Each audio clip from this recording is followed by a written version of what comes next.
Good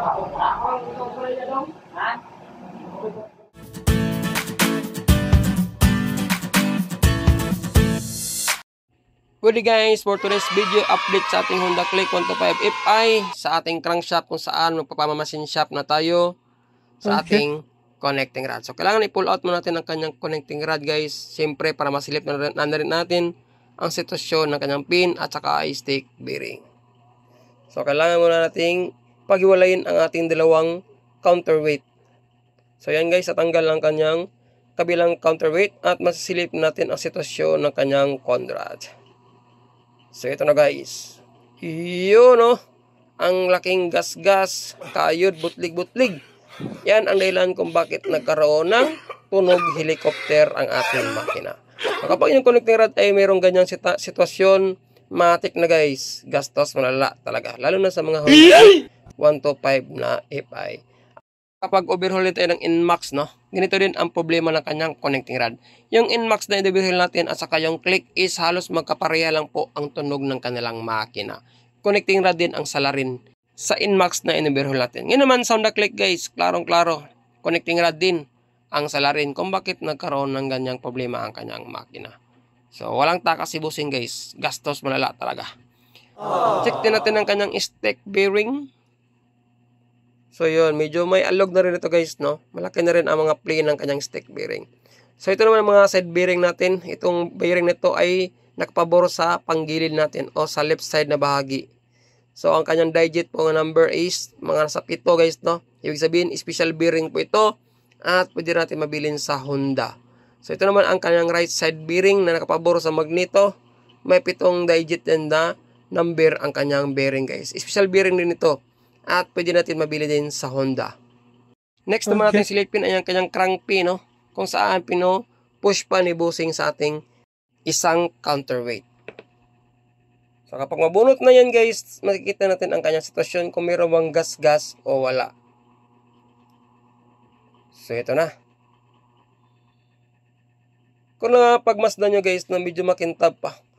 Pero kapag binasi-masi mo, hinimas ang kanyang pin, ay mapil mo na medyo magaspang na talaga. At meron na rin siyang pinong-pinong hairlines o guhit sa gitna guys. So, ito rin ay kailangan natin palitan. So, maghahanap tayo ng set na connecting rod nito guys, no, sa bayan. Para mapalitan natin siya ng bago. Usually talaga kapag connecting rod guys, mas malaki talaga ang tama ng ating crank pin. Pero sa case kay busing, no, mas malaki ang tama ng kanyang connecting rod kumpara sa kanyang pin. So, try natin silipin ulit ang kanyang connecting rod.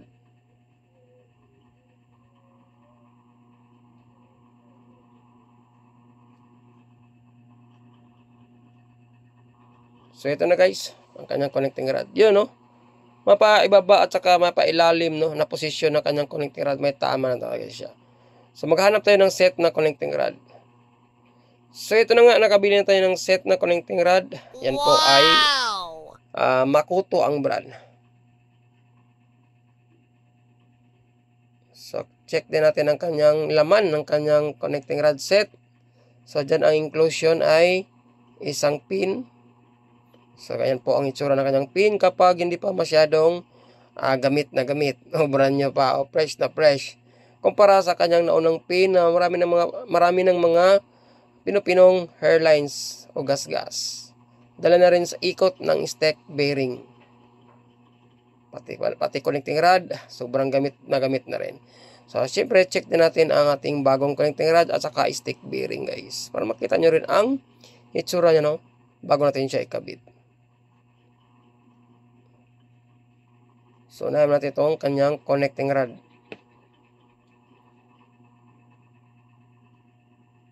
So, ito pong itsura ng ating loob ng ating connecting rod guys kapag hindi pa siya nagkaroon ng butlig-butlig. Ganyan po dapat ang kanyang kakintab. So, yun, no? Diba? Ang layo nasa kanyang naunang connecting rod. Napakakintab at napakaswabe.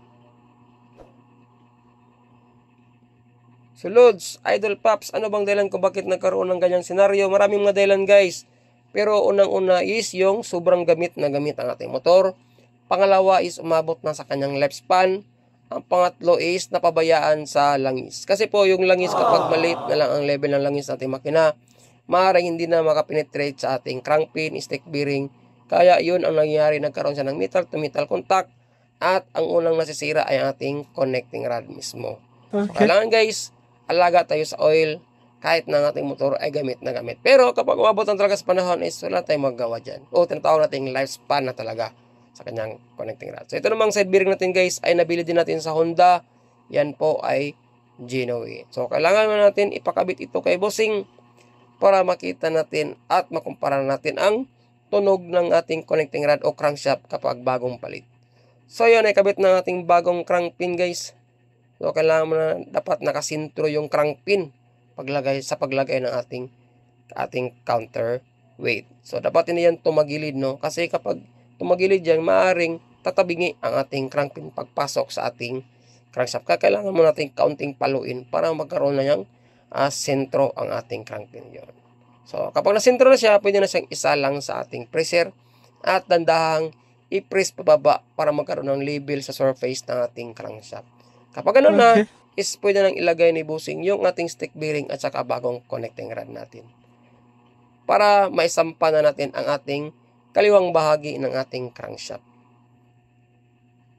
So, konting push na lang. Kapag nagde-level na yan guys sa surface nating crankshaft sa ilalim, next naman is ilalagay na ni bossing ating connecting rod. So, yun, ilagay na ating connecting rod. Ang next naman is nakapatong ng ating isang counterweight. Yun. Kapag naibaba ng ating counterweight at nakadikit na siya sa connecting rod ng kaunti, doon na naman siya i-align guys. So, kailangan naka-align ang pag-ikot ng ating crankshaft para maiwasan magkaroon ng vibration ng ating makina.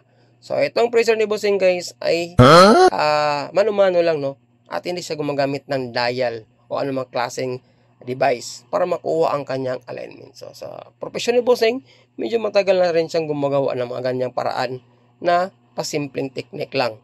Amazing! So, never naman ako na job sa trabaho niya, kaya proven and tested na rin ang ganyang paraan niya ng pagkabit ng ating connecting rod. So, yun na, align na ni bossing guys, no? Nagkaroon na siya partial align. So, sinecheck niya, okay na ang ikot na at naka-align na ang dalawang counterweight natin. So, ang pinali niyan guys ay ikakabit na ating dalawang side bearing. Kaya lang hindi natin nabidyoan ang pagkabit ng side bearing kasi pinahawak ni bossing sa atin ang ating buong crankshaft at doon na pinapalagay ang dalawang side bearing. So, sa part ito guys, ito na yung pinali ng ating buong crankshaft. Tapos na siyang ma-align. At syempre, sound check muna sa ating bagong kabit na connecting rod. At ang side play. Ito kanina na ito side play. Yun, goods na rin ang kanyang side play guys. Okay. Pwede na natin itong ikabit sa ating makina para mapaandar natin. Itong mga sirang pisa na galing sa kanyang crankshaft ay dalhin natin sa shop para mapakita natin sa ating customer. Yun lang guys, no, abang-abang sa part 3 kung saan i-assemble natin ang kanyang crankshaft sa dalawa nating cranky shell. Maraming salamat at syempre see you sa aking next video. Ride safe. God bless. Ayos.